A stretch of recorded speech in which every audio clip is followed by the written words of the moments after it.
You've probably noticed it, right? In the last few years, meditation has just exploded. It's gone from this kind of niche spiritual thing to being absolutely mainstream. But, beyond all the apps and the celebrity hype, there's this really fascinating story unfolding, one where ancient wisdom is meeting hard modern science. And honestly, the results are changing everything we thought we knew about the mind. So let's dive in. So, why is it suddenly everywhere? Well, this huge surge in popularity, it isn't just a random trend. It's actually a direct result of a growing mountain of scientific research that's making doctors, therapists, and patients all sit up and pay attention. And what this research is showing us is, well, it's nothing short of revolutionary. And this, right here, is the heart of the story. For centuries in the East, meditation was seen as a path to spiritual insight, to awakening. But in the West, science has kind of reframed it.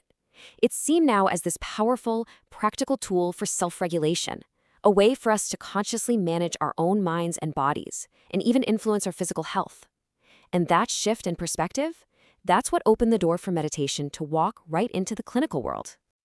Okay, so to really get how this all works, we've got to zero in on one specific type of practice. And it's a word you have definitely heard a lot lately: mindfulness. So what is it really? It sounds kind of lofty, but the idea is actually super simple. Mindfulness is just the practice of paying attention, on purpose, to what's happening right now, and without judging it. It's the art of just being fully present. This is such a perfect way to think about the two modes our brains operate in. Most of the time, let's be honest, we're on automatic pilot. Our minds are just bouncing back and forth, right? We're stuck regretting the past or worrying about the future, and we barely even notice the present moment. Mindfulness, then, is the skill of intentionally shifting gears into conscious mode, where you're fully tuned in to what you're doing as you're doing it. And here's the really cool part. This is a trainable skill.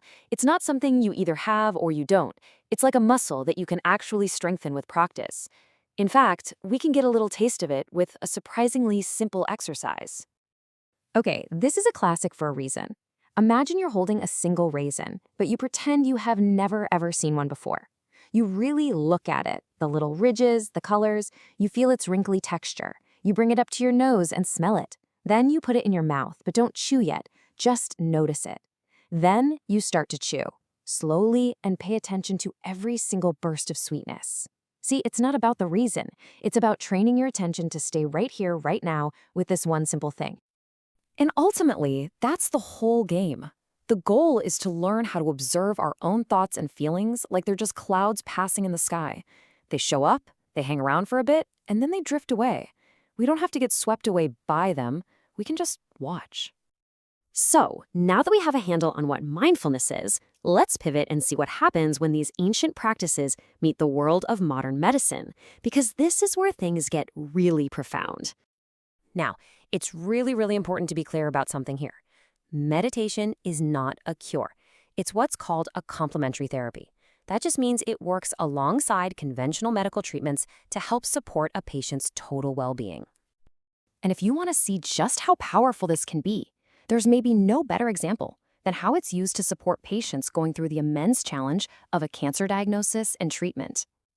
I mean, think about it. A cancer diagnosis is a psychological earthquake. Patients are dealing with overwhelming stress, constant fear and anxiety, a deep sense of insecurity, and all of that can easily lead to severe depression. That mental and emotional weight, it is a huge part of the fight. Okay, and this is where the science gets super interesting. When we are under chronic stress, our bodies pump out a hormone called cortisol. Now, in short bursts, like for a fight or flight response, it's useful. But when we're stressed all the time, high levels of cortisol can actually weaken our immune system. But here's the thing. Meditation can step in and interrupt that whole cycle. By calming the mind's stress signals, it helps lower those cortisol levels, which in turn gives the immune system the space it needs to function properly. And when you look at the clinical data for cancer patients, the results are, well, they're really impressive. Studies show these practices lead to a huge reduction in anxiety, much better sleep, and just less psychological distress overall. There was even one study that found patients who meditated had less of that immune system suppression that normally happens after surgery. I mean, these are real, measurable biological benefits.